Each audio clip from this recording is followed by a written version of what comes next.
Salam sejahtera Malaysia. Agaknya ini berita buruk untuk Barisan Nasional. Mereka dikatakan sekarang ini ketinggalan daripada Pakatan Harapan. Ada satu kajian yang telah dibuat oleh Merdeka Center. Satu kajian yang dibuat secara bebas oleh Merdeka Center. Dan ini adalah keputusannya. Kajian mendapati Barisan Nasional hanya mengikuti rapat Pakatan Harapan dari segi kecenderungan pengundi. Itu bermaksud Barisan Nasional berada di belakang. Mereka mengikuti rapat. Maksudnya mereka di belakang Pakatan Harapan. Di belakang Pakatan Harapan. BN mengikuti rapat pesaingnya Pakatan Harapan PH, iaitu di tempat kedua daripada segi kecenderungan pengundi. Dari segi kecenderungan pengundi bagi pilihan raya umum PRU 15 berdasarkan tinjauan yang dilakukan oleh Merdeka Center. Tinjauan yang dijalankan dalam kalangan 1,209 pengundi yang berusia 18 tahun mendapati 26% responden cenderung memilih Pakatan Harapan berbanding 24% memilih Barisan Nasional, diikuti Perikatan Nasional sebanyak 13%. Bagaimanapun, mereka yang mengatakan tidak mempunyai kecenderungan atau tidak pasti siapa yang akan mereka undi merupakan kumpulan terbesar dengan 31%. Nampaknya pengundi 18 tahun atau undi 18 yang baru saja otomatik ini memang mereka sekarang bingung. Tidak tahu siapa diundi sebab belum dorang ini macam kertas putih. Jadi siapa yang baik sama diorang memang diorang undi. Tadi saya gunting rambut. Ini baru gunting rambut. Tukang gunting rambut saya adalah undi 18. Maksudnya beliau baru saja dicalonkan pula. Beliau baru sahaja didaftarkan sebagai pengundi secara otomatik. Maka malah dia tanya kepada saya bagaimana untuk pergi mengundi dan sebagainya. Jadi saya pun tanya dia, apa pendapat kamu dengan PRU kali ini? Ada sesiapa yang di dalam fikiran kamu atau sebagainya? Dan dia menjawab, tidak ada, tidak tahu, tiada pengalaman, dan dia tidak kenal pun dengan banyak ahli politik Malaysia. Malah dia tidak tahu pun apa perjalanan politik di dalam Malaysia. Malah dia tidak tahu pun parti-parti politik yang ada dalam Malaysia. Inilah undi 18. Undi 18 bagaikan kertas yang betul-betul putih. Apa saja yang dimasukkan ke dalam mereka akan berkembang membiak besar. Jadi satu saja saya nasihat kepada dia lah. Saya kata kepada dia, pastikan apa yang kamu pilih ini adalah yang terbaik. Kerana undi ini adalah undi pertama kamu. Sekiranya kamu mau negara Malaysia bebas daripada rasuah, kamu undilah parti yang kamu rasa boleh membebaskan Malaysia dari rasuah, saya kata. Kalau kamu mau negara Malaysia sekali lagi berada di kebenaran yang sentiasa adil, tidak ada diskriminasi dan sebagainya, kamu pilihlah parti yang kamu rasa boleh membawa Malaysia di sana, saya kata. Sebab undi kamu hari ini, saya kata, akan menyebabkan konsekuensi akibat nanti ialah anak-anak kamu, ialah cucu-cucu kamu. Kalau hari ini kamu memilih parti yang membawa Malaysia kepada rasuah dan sebagainya, itu akan menyebabkan anak-anak kamu akan makan rasuah. Sekali lagi, saya kata begitulah. Jadi kalau kamu mau negara kita tidak ada diskriminasi dan sebagainya, saya kata semuanya adil, saksama dan sebagainya, maka pilihlah parti politik yang betul-betul, saya kata. Kalau tidak, kalau silap pilih, nanti negara kita akan jadi negara yang penuh dengan diskriminasi. Saya kata begitulah. Jadi dia tanya parti mana? Saya kata tidak tahu. Saya tidak beritahu, saya tidak berikan spesifik parti apa, kerana itu hak masing-masing, penilaian masing-masing. Okey. So inilah undi 18, sangat-sangat penting. Saya pun berharap supaya orang-orang politik, calon-calon memberikan tumpuan kepada undi 18 ini juga. Sebab mereka ini banyak tahu, sangat-sangat banyak. 4% enggan menjawab soalan tinjauan, manakala 2% lagi berkata mereka akan mengundi Gerakan Tanah Air GTA atau parti lain. Tinjauan tersebut dilakukan selepas Parlimen dibubarkan tarikh 19 dan 28 Oktober. Bagi kecenderungan pengundi mengikut kaum, majoriti pengundi Melayu 32% memilih Barisan Nasional. Diikuti 29% mengatakan mereka tidak mempunyai kecenderungan atau tidak pasti. Kira-kira 20% memilih Perikatan Nasional, manakala Pakatan Harapan hanya kira-kira 13% sokongan. Oleh itu masih ada peluang 29% undi Melayu yang belum membuat keputusan, kata tinjauan itu. Okey, so itulah yang betul berlaku. Dan terakhir daripada saya harap semua rakyat Malaysia pergi mengundi ramai-ramai. Kita jumpa lagi. Bye-bye. Salam sejahtera Malaysia. Selamat petang tuan-tuan dan puan-puan yang dihormati sekalian. Sudah dijangka boikot memboikot, kecewa mengkecewa. Jangan mengencing.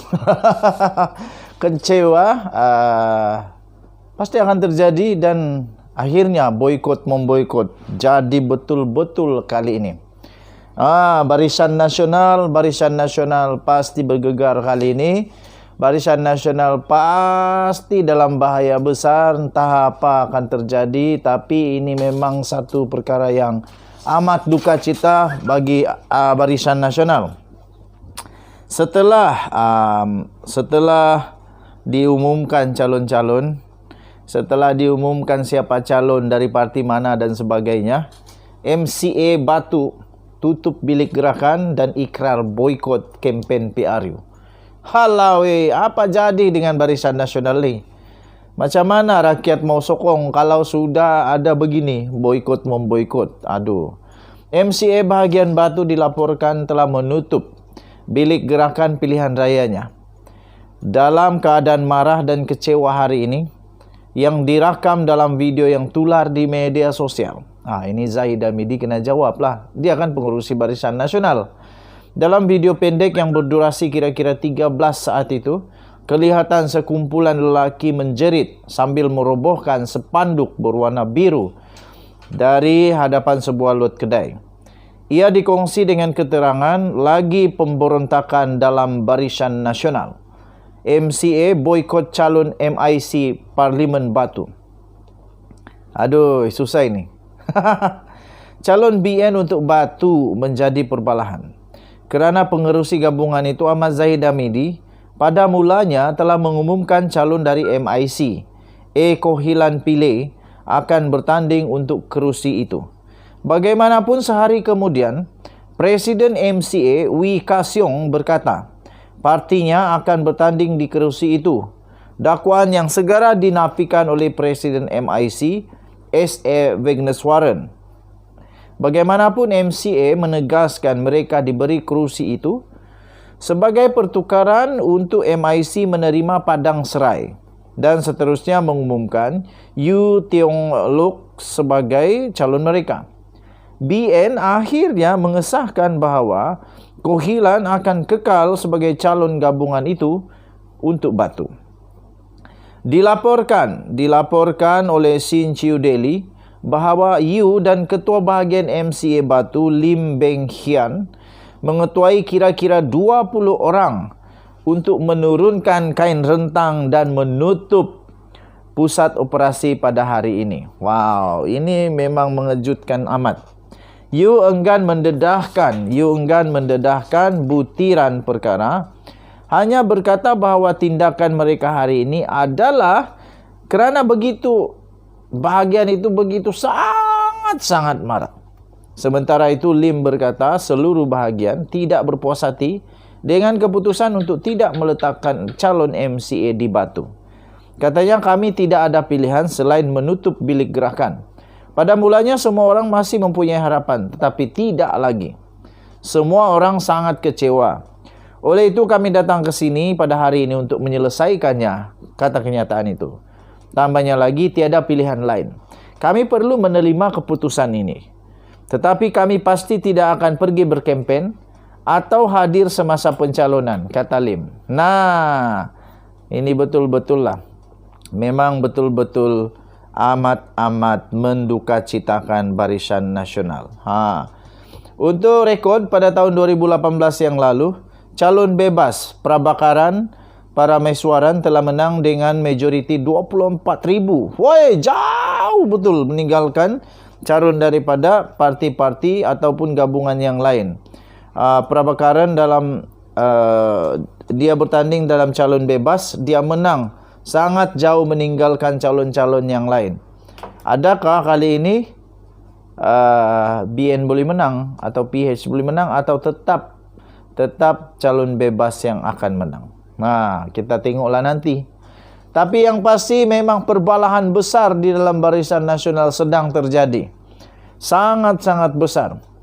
Orang-orang besar UMNO sekarang pun sudah mulai lari meninggalkan parti, UMNO, pergi ke Perikatan Nasional. Contoh saja Syahidan. Dia bukan calang-calang orangnya, besarnya, jasanya kepada Barisan Nasional UMNO. Malah dia adalah menteri di dalam kerajaan Malaysia. Tetapi kali ini dia lari ke Perikatan Nasional, bertanding atas tiket Perikatan Nasional. Ini memang perbalahan besar. Kemudian apa lagi? Noh Omar pun tidak dicalonkan, Zahidi pun tidak dicalonkan, Adam Baba pun tidak dicalonkan. Ramai sangat nama-nama besar yang masih berpotensi untuk menang tidak dicalonkan. Kenapa tidak dicalonkan? Saya pun kurang pasti. Walaupun masih ada potensi untuk menang. Sebagai bukti, Noh Omar punya nama lah yang dicalonkan, diberikan kepercayaan oleh ahli-ahli di parlimen, yang dia menang. Tetapi alih-alih dia tidak diterima dia punya pencalonan oleh bahagian, dan akhirnya orang lain yang dicalonkan.